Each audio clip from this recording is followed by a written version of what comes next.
para pendukung Wali Songo dalam spesialis masalah nasab ini. Sementara masih ada keluar dari Pulau Garam yang terasa asin mengeluarkan senjata Trisula. Nggak tahu nih Jawa Tengah akan mengeluarkan pusaka apa. Kemudian Jawa Barat akan mengeluarkan pusaka apa. Kalimantan juga akan mengeluarkan pusaka-pusaka juga ini nanti. Sementara mungkin masih keluar dari Pulau Garam, Madura Raya, Bangkalan dan Pamekasan. Sayangnya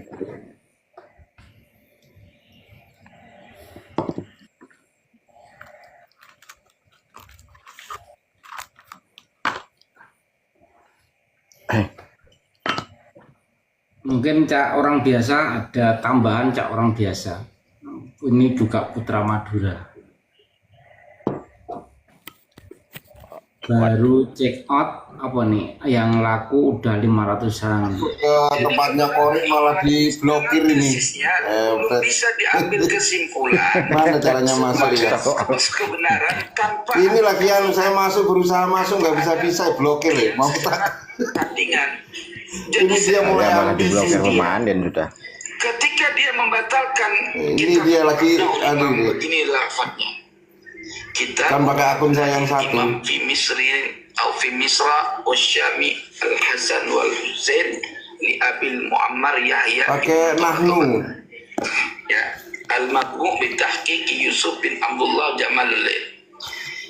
Ba'alawi la yutaju bihi li'annahu ikhtilata fihi baina qaulil muallif wa baina qaulil muallik wal muhaqqiq fa huwa maqbu'un mundarijun mudallisun wa huwa ilal.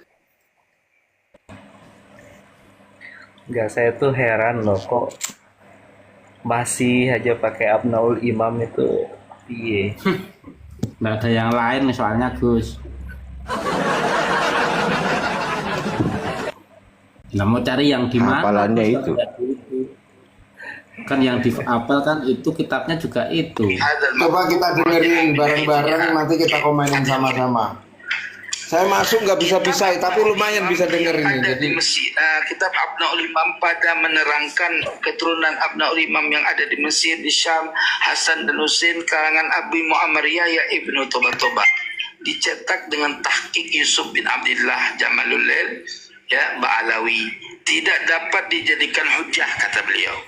Kenapa? Karena terjadi campur aduk di antara perkataan muallif dan perkataan muallik dan perkataan muhaqqiq.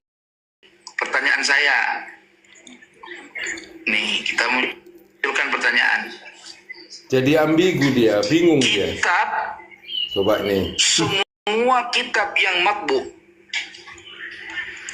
ketika kita baca itu mesti ada ta'liq dan tahqiq. Nah, kalau semua kitab yang ada yang kita miliki, misalkan nih, sebentar, saya kasih lihat nih kitab.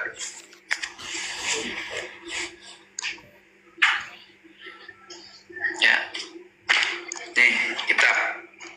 Ini Qulyubi wa Umairah. Ya, banyak kitab lain.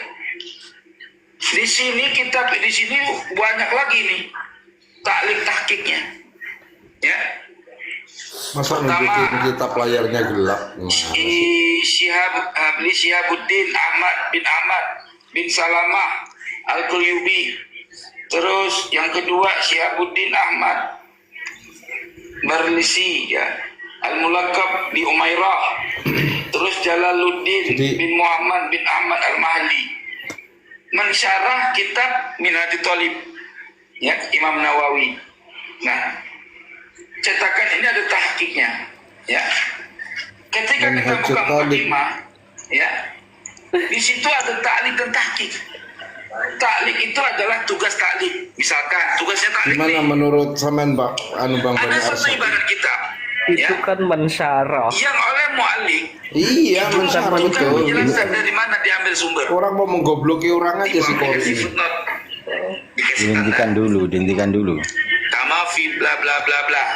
Ya, itu itu Nggak namanya. bisa, ini kan live juga dia. Muhakim Iya, iya. mengomentari cetakan, ya, bisa menambahkan Coba sampai informasi selesai baru kita yang tidak ngobrol. ada pada musannif, ditambahkan. Itu tugas muhakim. Misal saya ngarang kitab, ditahqiq Jadi oleh bingung orang, jawabannya, dan lucu orang gitu itu loh. memberikan penjelasan. Memberikan penjelasan. Dan Muter-muter dalam ya. penjelasan di Muter-muter dia, jadi tergiling juga rupanya saya si Kori sudah ini. menambahkan 25 halaman. Padahal pertanyaannya mudah, Berarti tidak simpel. mengurangi daripada aslinya. Tuh goblok, jadi goblok. Ya. Aduh. Artinya tidak mengurangi matan asli. Jadi Iman, tinggal jawab. dalam hal Jadi kan ini, dia kan menurut dia versi tidak Kiai menemukan Imad bahwa Abnaul perbedaan Imam ini kan sudah tidak bisa dipercaya, asli aslinya karya palsu. Imam Ibnu Toba Cocok dengan Mbak yang Olawi, tambahan. bukan menurut Kiai dengan dia Imam. tidak Itu salah. Bukan menurut Kiai Imad, tapi ya di dalam kitab-kitab nasab itu kan ada bab tentang masodir. Masodir itu adalah jamak dari masdar, artinya sumber. Ya, Nah, ketika menjelaskan tentang sumber-sumber, mana yang bisa dipakai, mana yang tidak bisa dipakai. Nah, ternyata secara soreh para ulama nasab itu menyebutkan di antara kitab-kitab yang manhul. Manhul itu apa? Melenceng dari melenceng. aslinya. Iya. Itu disebutkan dengan soreh, namanya Abnaul Abnaul Imam. Imam. Ya. Jelas. Bani Arsyadi ingat nggak ketika pembahasan di Komal saya tentang kitab Rosail dan kitab itu? Apa namanya, Iya. Muqaddimah tentang Masodir. Betul. Disebutkan secara soreh. Di Jelas antaranya sekali. kitab Abnaul Abnaul Imam. Imam. Jadi, kalau ada orang mempertahankan argumentasinya menggunakan kitab Abnaul Imam, itu berarti orang yang tidak paham ilmu nasab. Setuju Gus. Itu loh. Iya. Kenapa? Kalau gini loh, alasannya para ulama mengatakan manhul karena begini, kitab Abnaul Imam itu jumlah halamannya cuma 20. Lalu selanjutnya itu siapa? Itu tambahan dari para mualliknya. Nah, kemudian ketika memberikan tambahan itu, muallik tidak memisahkan mana yang asli Abnaul Imam, mana yang taklikan dia. Sebagaimana layaknya kitab, gini loh. Ta'liqat itu bahasa akademiknya kan footnote. Footnote, Gitu nggih. loh. Nah, kitab Abnaul Imam itu tidak memisahkan antara tulisan asli dari muallifnya, dari penulisnya, dengan footnote yang ditulis oleh mualliknya. Gitu loh. Nah, itu yang pertama masalahnya ya. Yang kedua, ta'likan daripada muallik itu bertentangan dengan apa? Dengan usul. Gitu loh. Nah, kalau bertentangan dengan usul bagaimana? Ya tidak bisa dipakai. Kenapa? Karena syarat menggunakan ruk'ah itu adalah alla mukhalifatan lil usuli. Hendaknya ta'likan itu tidak menyelisihi daripada usulnya. Sementara Abnaul Imam yang asli tidak menyebutkan Ahmad bin Isa itu punya anak bernama Abdullah. Lalu ditaklik oleh mualliknya itu dengan memberikan tanda garis putus-putus. Ya toh? Nah, itulah letak kerancuannya. Makanya disebutkan secara sore bahwasanya kitab Abnaul Imam itu tidak bisa dijadikan sumber referensi di dalam menetapkan nasab Ba'alawi. Tuh. Betul, setuju Gus. Yang kedua, Abnaul Imam tidak menyebutkan Ubaidillah, tapi menyebutkan Abdullah. Abdullah, ya. Itu loh. Jadi begini teman-teman, setiap orang yang membela nasabnya Ba'alawi itu pasti akan mencederai kaedah-kaedah ilmu nasab. Buktikan saja kalau nggak percaya. Iya, setuju saya Gus. Karena memang saya dengar tadi bulat kayak terenggiling. Nah, dari Jadi situ dulunya si Kori Ba'alawi Jahannam, sekarang bulat ya itu ketularan bodoh. Jadi makanya kan gini, makanya kan saya katakan aduh, ya Allah, ya Rob. saya tidak akan menanggapi tantangan debat dari orang-orang yang bukan Ba'alawi. Kenapa? Karena sudah hampir 3 tahun ini kita berdebat dengan berbagai macam kalangan, baik dari Ba'alawi maupun non-Ba'alawi, dan mayoritas itu bukan Ba'alawi, ya kan? Nah sekarang mari Ba'alawinya mana, gitu loh. Karena apa? Karena orang-orang yang membela kamu itu semuanya tidak mengerti ilmu nasab. Kalaupun mengerti, mereka mengkhianati kaidah ilmu nasab. Gitu loh. Setuju Gus, setuju saya. Betul sekali. Iya. Sekarang begini, jangankan si Kori ya kan, Rumel Abbas saja kemarin ketika membahas tentang Maimun Al-Qaddah, dia tidak taat kepada kaidah. Dengan alasan, oh itu kan manual, ini yang metik Gus. Emang ada manual sama metik? Iya ada Gus. Ada Gus. Itu Kori itu metik di nyampong. Jadi yang manual itu ibaratnya Rumel, yang metik itu Kori. Ya kan lucu gitu loh. Allahu Akbar, ya Allah. Kok ada ya begitu ya? Si Kori terlalu memaksakan diri. Iya, memaksakan diri. Aku dengerinnya memaksakan diri. Dia itu. Mestinya kan gini ya, mestinya orang itu introspeksi diri. Supaya diakuin. Betul. Introspeksi diri. Kenapa saya itu kok dijauhi sama teman-teman? Kenapa kok saya itu selalu berseberangan dengan teman-teman? Itu dipikir. Jangan mengkambing hitamkan orang lain gitu loh. Ya mohon maaf, selama ini tuh saya kan tidak pernah mencari pengikut. Ya kan? Saya tidak pernah mencari pengikut dan tidak pernah memaksa kalian semua untuk mengikuti saya. Saya selalu bilang, silakan cross-check di kitab ini halaman sekian. Silakan di cross-check kitab ini halaman sekian. Gitu. Artinya apa? Saya itu tidak ingin berjuang sendiri. Saya ingin semua teman-teman ini bisa memahami kaidah-kaidah ilmu nasab sehingga bisa ikut berjuang bersama saya. Dan tidak harus ikut saya, gitu loh. Nah, itu saya buktikan dengan Kiai Ja'far, dengan Kiai Ghalib, ya kan? Kita mendukung gerakan Kiai Imad, tapi saya tidak mau membebek kepada Kiai Imad. Ketika Kiai Imad mengatakan Ubaidillah itu fiktif, saya tidak. Ubaidillah nggak fiktif, dia anaknya Maimun, gitu loh. Itu bukan berarti saya berseberangan dengan Kiai Imad, tidak. Karena saya tidak lebih jelas. Karena saya tidak mau mengikuti Kiai Imad secara personal. Gitu loh. Karena Kiai Imad bukan nabi, Pak. Kiai Imad bukan nabi, jadi tidak bisa kita ikuti secara personal. Yang kita ikuti itu adalah bagaimana argumentasinya Kiai Imad sesuai nggak dengan keilmuan. Kalau sesuai kita ikuti, gitu loh. Kalau nggak sesuai, ya kita nggak boleh ikuti. Apalagi orang lain yang bukan Kiai Imad kan begitu. Iya Gus, ketika bahwa ilmu yang lama kemudian dibuktikan dibatalkan dengan penemuan baru, berarti kan harus juga menyampaikan bahwa penemuan baru ini disampaikan dalam arti dengan bukti-bukti dan data-datanya yang konkret, kan begitu Gus? Iya. Selama bahwa kalau yang lama itu ternyata seperti mungkin kalau Kiai Imad mengatakan tokoh fiktif, sementara bahwa diketahui dengan penemuan yang baru bahwa Ubaid adalah anak Maimun gitu. Berarti kan sudah ada penemuan baru dan artinya bahwa pendapat yang lama batal.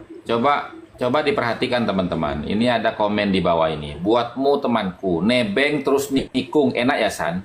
Nah, coba. Maksudnya gimana itu? Ya, Siapa yang maksudnya nikung, itu- siapa yang nebeng? Lah iya, maksudnya dia tuh mungkin begini. Awalnya saya nebeng Ki Imat, habis itu saya nikung. Ini logikanya gimana coba? Yang nikung Ki Imat itu siapa? Kebiasaan. Justru saya itu memperkuat tesisnya Kiai Imat. Di mana Kiai Imat itu berhenti meneliti Ubaidillah ke atas dengan mengatakan itu fiktif, saya melanjutkan. Ini bukan nebeng terus nikung, justru saya melanjutkan kajian Kiai Imat. Gitu loh. Justru mempertajam ya Gus. Nah iya. Bertajam. Gus, saya ingin tanya, Iya betul Gus. betul. Manusia tidak tahu itu aja Gus itu Gus. Jadi ngapain di? Saya mau tanya Gus Hasan, Gus, itu yang Ya, monggo, dibahas silakan. sama Said Qori, itu Iya. kan kitab Nabaul Imam kembali itu yang dibahas itu untuk mengkanter Kiai Imat. Itu gimana ceritanya kan? Kitab itu. Aduh ya Allah. Yang pertama begini. Yang pertama begini teman-teman. Kita itu kan mempertanyakan status kesayyidan daripada pengakuan Ba'alawi kan. Ya toh? Kita semua ini Ya, kan nggih, Gus. mempertanyakan status kebenaran daripada pengakuan Ba'alawi sebagai sayyid kan. Itu yang pertama. Iya. Iya. Lalu Bang Jayen ini tadi bertanya, itu pembahasannya Sayyid Qori itulah. Sekarang saya tanya, sampean tahu dari mana kalau si Qori itu Sayyid? Oh, saya nggak percaya, dia beliau tadi. Ya cuma Ya, yang kalau saya sampean tanyakan tidak tadi, percaya, kenapa sampean panggil dia Sayyid? Apa nggak blunder nanti itu? kebiasaan dari dulu Gus mungkin. Dengar saya kan Said terus. Iya, iya, iya. Ya kan gini loh. Selama ini kita itu blunder. Kita meragukan keabsahan nasab Ba'alawi dengan mempertanyakan bukti kesayyidannya, sementara kita menyebut Sayyid Qori sayyid tanpa kita mempertanyakan buktinya. Ayo. Ini saya bukan Ikut-ikut sedang blunder ini. ya, ini loh. Gus, yang cuma saya Sebentar. tanyakan, iya toh? Iya sebentar, saya jelaskan dulu. Sebentar, saya paham pertanyaan sampean itu, tapi saya harus membahas ini semua.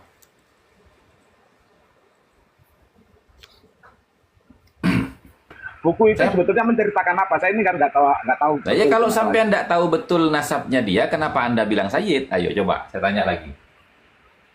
Sementara Anda juga nggak tahu nasabnya Ba'alawi nyambung apa enggak, sampean sudah mempertanyakan bukti. Ini kan blunder namanya. Coba.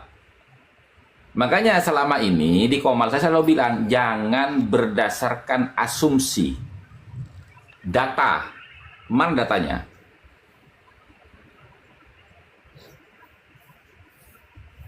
Nah sekarang artinya kan begini, ketika dia itu ada di pihak kita dukung semua pernyataan dia. Tapi ketika dia ada di pihak sana, kita akan membantah dia habis-habisan. Itu namanya nggak objektif, itu namanya subjektif gitu loh. Makanya saya selalu ingatkan, objektif teman-teman, jangan subjektif. Siapapun yang mengaku zuriyahnya Nabi, pertanyakan gitu loh.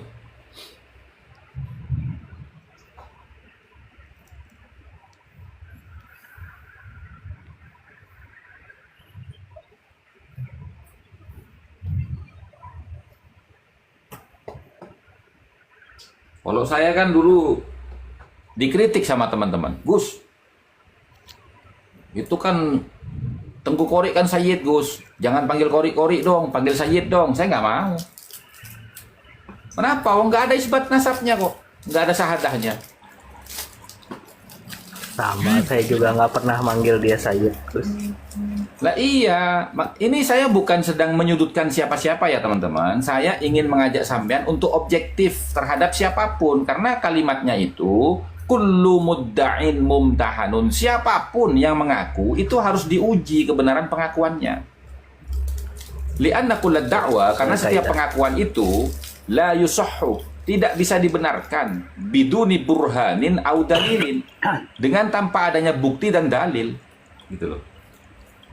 Jangankan Ba'alawi, saya pun andai kata saya nih mengaku sebagai sayyid, Anda wajib mempertanyakan kebenaran pengakuan saya. Gitu loh.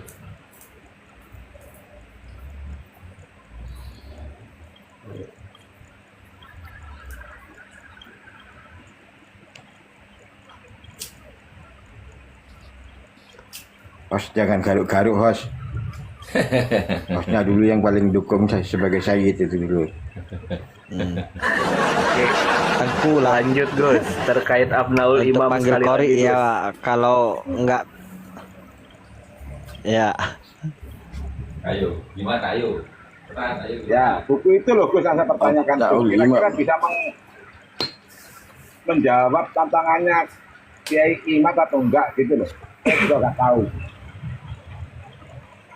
Ya kalau saya ya pribadi ya Kang, terkait kitab Abnaul Imam itu pada umumnya kita ini ya cuman sekedar membaca kemudian mencari yang kita cari di dalam suatu kitab tanpa melihat atau membaca dan meneliti muqaddimah dari kitab tersebut. Padahal jelas loh dalam kitab Abnaul Imam itu di muqaddimahnya jelas sekali loh itu interpolasi ittirabnya jelas sekali itu.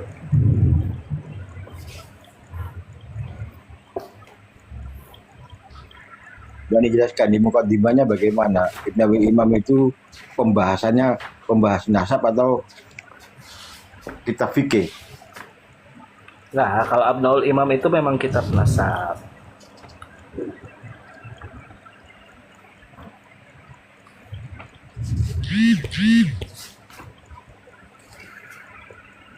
Cuman Abnaul Imam itu kan ditahqiq oleh 4 pentahqiq ya. Salah satunya itu pentahqiq yang paling muda, Yusuf Jamalul Lail, yang lahir tahun 1930 Masehi.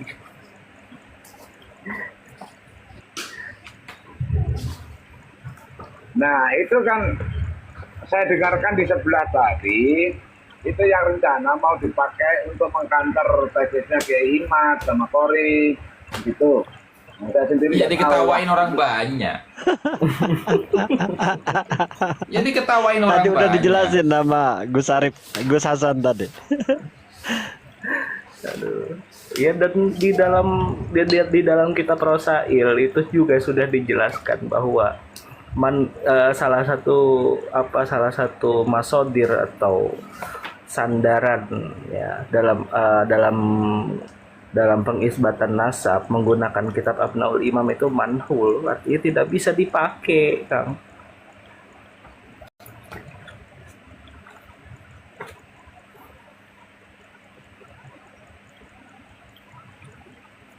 Karena begini ya, di dalam kitab Abnaul Imam yang tahqiqan dari Yusuf Jamalul Lail yang beredar sekarang di halaman berapa ya itu ya kalau nggak salah ya, saya lupa itu halaman. Pokoknya yang menyebutkan soal anak dari Ahmad bin Isa yang bernama Abdullah, kemudian di ta'liknya itu ada di catatan footnote-nya. Itu Abdullah itu disebut juga Ubaidillah. Nah, penyebutan nama Ubaidillah ini populer atau dipopulerkan oleh Ali bin Abu Bakar As-Sakran di abad ke-9. Nah, kitab Abnaul Imam ya diklaim sebagai kitab abad ke-5 Hijriyah. Jadi sejak kapan sedangkan jelas dalam Al-Burqatul Musyiqqah Ali bin Abu Bakar As-Sakran itu menyandarkan penyebutan Ubaid atau Abdullah itu di dalam Tarikh Al-Janadi atau As-Suluk fi Tabaqatil Ulama wal Muluk. Tidak pernah sekalipun Ali bin Abu Bakar As-Sakran itu menyandarkan pernyataannya atau pendapatnya atau pemahamannya dengan kitab Abnaul Imam. Artinya apa? Kitab Abnaul Imam itu jelas di pentahqiq paling mudanya aja lahir tahun 1938. Ini apa tidak patut dicurigai? Ini teman-teman, apa namanya, supaya sampean tidak tidak berasumsi ya. Nah, ini silakan dilihat ya. Nah, ini silakan dilihat ini. Khamisan masadirun manhulatun ya, au fiha syubhatun ya. Nah, ya. Nahla kabiratun. Ini lihat nih, al-mu'akkibina. Terus abnaul imam fil Misra wa Syam. Jelas ya? Itu sumber-sumber referensi yang tidak bisa digunakan karena manhul, karena melenceng. Itu dalam Rosail ya, Gus? Al-Kafi Al-Muntakhab fi Ilmin Nasab halaman 106. Al-Kafi 106. Siap. Itu sudah lama kita bahas itu. Jadi kalau ada orang menggunakan kitab Abnaul Imam untuk mempertahankan nasab Ba'alawi, itu bodohnya orang. Diketawain sama orang. Makanya sudahlah, nggak usah banyak bicara. Tentukan waktu, tempat, dan tanggalnya. Kalau nggak mampu, kami yang tentukan tempatnya, tanggalnya, datang semua. Cocok, Iya cocok, tuh, cocok. di room sebelah Ya. tadi, si Kori itu kan mensosialisasikan buku itu yang mau Enggak, kayaknya. saya nggak perlu sikori. Karena apa? Karena sikori itu sudah tidak bisa dipertanggungjawabkan kredibilitasnya sebagai peneliti. Iya. Kenapa saya katakan begitu? Karena dia banyak telah melanggar kaedah-kaedah ilmu nasab. Sekarang begini, ayo Taufik Assegaf sama Syekhon Assegaf selaku ketua Robitoh dan Maktab Daimi, kapan? Mau di tempat ente silakan, yang penting terbuka, tidak tertutup.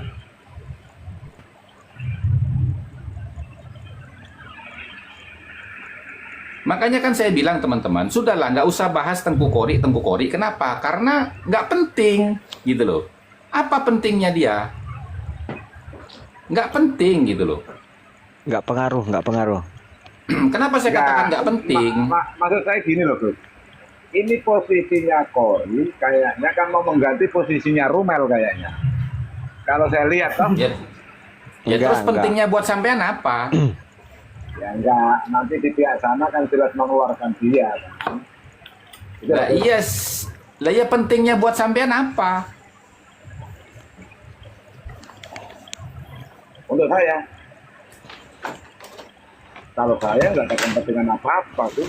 Ya kalau nggak ada kepentingan nggak usah dibahas gitu loh. Gitu. Gini, Itu, Bang gini Yayan. Kang. Gini loh Bang Jayen ya. Gini, Kak. Tolong dipahami ya Bang Jayen. Gini Bang Jayen ya. Iya, silakan. Gus. Nah, mau Rumel Abbas, mau Wafi, mau Idrus Romli, mau Sikori, itu nggak ada kepentingan. Kenapa nggak ada kepentingan? Dia bukan Ba'alawi. Gitu loh. Dia bukan Ba'alawi gitu loh. Kita ini sudah hampir 3 tahun berdiskusi, berdebat dengan siapapun. Sekarang, ayo Ba'alawinya keluar. Ketua-ketuanya itu keluar. Tapi tradisinya Ba'alawi kan memberi surat kuasa, Gus. Mana surat kuasa sama siapa? Biasanya kan Surat begitu, kuasa sama siapa? kuasakan ke Surat Umar, kuasa. ke Wafi, ke siapa kan gitu. Mana? Surat Wong- kuasa berupa isyarat, Gus. Nggak ada surat kuasanya, cuma pernyataan aja. Kemarin-kemarin kan begitu, yang muncul bukan dia tapi wakilnya. Kalau cuma tanpa surat. gini loh. Aduh. Capek juga jelasinnya ya.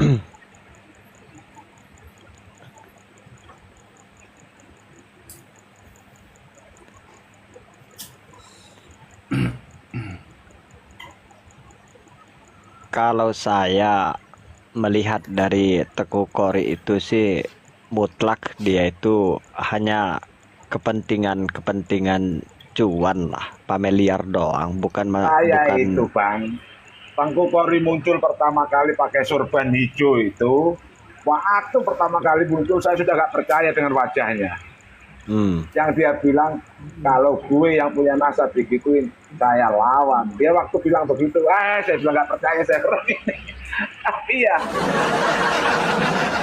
punya King Kong saja yang percaya toh.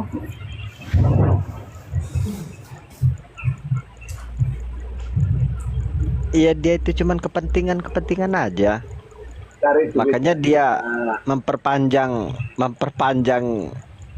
polemik ini kan ya dengan pindah kubu. Kalau dia memegang statement dia, memegang pendirian dia, seharusnya nggak begitu. Apalagi dengan narasi dia seolah-olah kan merungkatkan tesis Kiai Imad. Logika nggak nyampe. Logika itu nggak nyampe. Kalaupun memang terbukti, berarti dia taslim, selesai. Kalaupun sekarang ini dari pihak-pihak barat yang di Komal itu kan menyanjung-nyanjung dia. Sama posisinya dia waktu di kita disanjung-sanjung sama kelompoknya King Kong, kan begitu dia ini posisinya sekarang ini. Iya. Tapi itu semalakama itu. Ya itu artinya dia bersuara, tingkah lakunya, tindak tanduknya itu atas dasar kepentingan untuk disanjung-sanjung, kepentingan untuk mencari cuan, begitu. Jadi ketika dia mendapatkan sebuah kebenaran atau ketika dia mendapatkan sebuah kebenaran, kemudian sudah tahu bahwa itu benar, terus dia tidak menyuarakan kebenaran itu. Yang dia suarakan adalah sesuai dengan apa yang bisa memberikan keuntungan bagi dirinya. Ini teman-teman, saya minta satu putaran ya. Gini teman-teman. Iya, Gus. Qori itu oleh Ba'alawi itu dianggap mengganggu. Kenapa? Karena dari lisannya itu keluar kata-kata kotor kepada Ba'alawi. Dan didukung oleh teman-teman. Padahal Kiai Imad tidak setuju dengan caranya. Kenapa? Karena selama ini Ba'alawi itu melakukan framing dan penggiringan opini dengan tuduhan bahwasanya Kiai Imad itu berangkat dari kekecewaan, berangkat dari hasud, dengan tujuan memecah belah, mencaci maki. Nah, kalau seumpamanya ada orang yang berbuat seperti itu, ya seperti contohnya si Qori ini, itu berarti membenarkan tuduhan-tuduhan dari Ba'alawi. Padahal Kiai Imad tidak seperti itu. Nah, walhasil Ba'alawi itu menganggap bahwa si Qori ini adalah ujung tombak, padahal bukan. Nah, sehingga perlulah Ba'alawi itu mencari celah. Apa kelemahannya si Qori? Oh, kelemahannya dia ini nggak kuat lapar. Iya, betul, Gus. Akhirnya apa? Dikasih suplai makanan lah oleh si Ba'alawi. Oh, dia ngikut ternyata. Nah, ketika dia ngikut, ini menjadi tes ombak terhadap Ba'alawi. Apakah nanti pendukungnya Kiai Imad ini responnya seperti apa? Ketika melihat nanti responnya pendukung Kiai Imad ini sudah meyakinkan bagi Ba'alawi bahwasanya si Qori ini sudah dibenci oleh kelompoknya Kiai Imad karena dianggap sebagai pengkhianat, sehingga tidak mungkin Qori ini akan kembali diterima di grupnya Kiai Imad. Nanti Qori akan dibuang oleh Ba'alawi. Betul. Makanya kan saya bilang dari awal, nggak usah dibicarakan, nggak usah direspon, nggak usah ditanggapi, udah anggap aja hilang udah, gitu loh. Karena nggak penting orang kayak gitu. Begini ya, Nabi itu bersabda, la yulzagul mu'min fi hujrin wahidin marratain. Orang beriman itu tidak akan terperosok ke lubang yang sama 2 kali. Sementara kita punya pengalaman dulu, si Qori ini pernah menghujat Kiai Imad, pernah menghujat Gus Fuad, pernah menghujat Ki Abbas, dan lain sebagainya. Terus sadar kembali. Nah sekarang berbuat begitu lagi. Ini bagi saya sudah final. Makanya saya nggak pernah mau bahas dia. Orang itu DM saya, WA saya, tanya Kori, saya nggak tahu. Saya bukan bapaknya. Kau tanya sama yang bersangkutan gitu. Karena apa? Karena begini teman-teman ya, mohon maaf teman-teman ya. Saya ini bukan menyombongkan diri atau bukan mau menceritakan perjalanan saya. Ini tahadusan binikmah saja ya. Ya, siap, Saya siap. itu selama ini bukan diam teman-teman. Saya itu keliling ke kampung-kampung teman-teman. Silaturahmi kepada para kiai, kepada para tokoh masyarakat, wabil khusus yang masih ada hubungan kerabat dengan saya. Tujuannya apa? Tujuannya itu mengajak mereka untuk berdiskusi. Saya kasih kitab-kitabnya. Akhirnya apa? Terbukti kan? Banyak yang muncul sekarang toh. Iya, iya. Jangankan dari para kiai, silakan tanya sama Bani Arsyadi ini. Semenjak saya buka Komal, saya mengajak teman-teman tuh santri bersarung, rancap. Itu yang sabiqunal awwalun itu.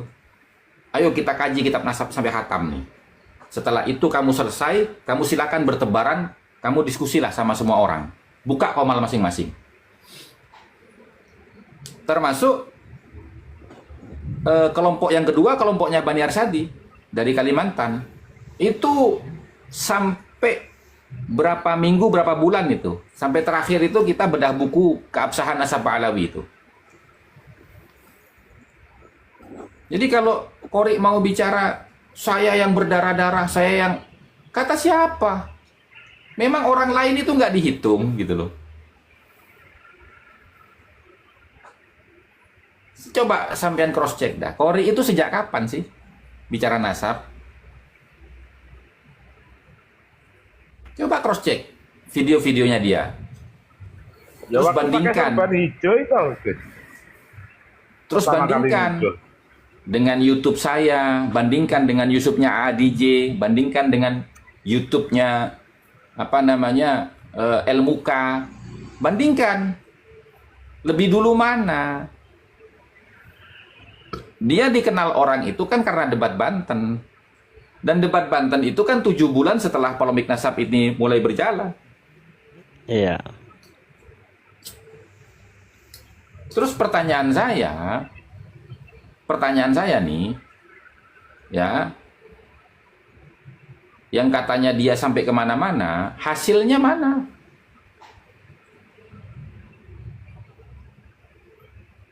Coba hasilnya mana?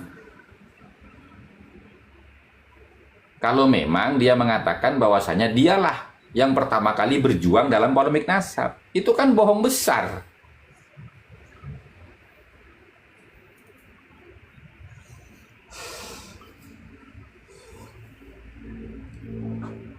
Ya dia bikin buku Gus. Jadi bukunya itu tuh duitnya dibawa kabur.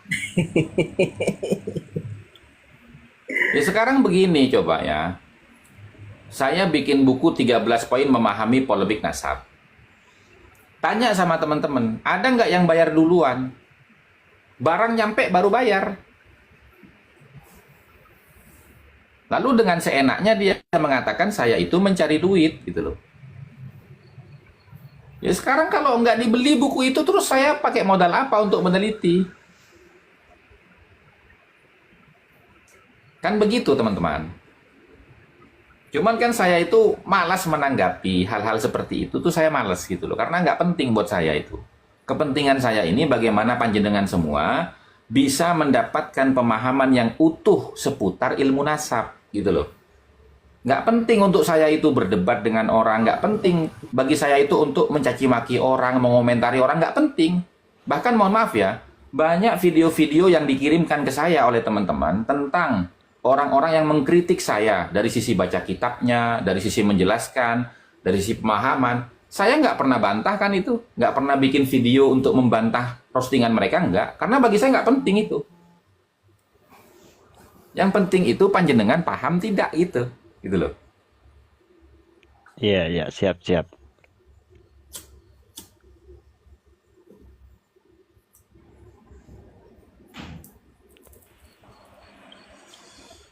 Ya jadi Saya gini Gus, saya tuh ya kalau seorang pengkhianat itu sebenarnya tidak patut lagi untuk dibicarakan. Intinya jangan kasih panggung lagi. Jangan kasih panggung, jangan menyebut lagi namanya gitu loh. Udahlah, anggap hilang aja lah. Terkait hal tersebut saya punya pantun ini. Kajian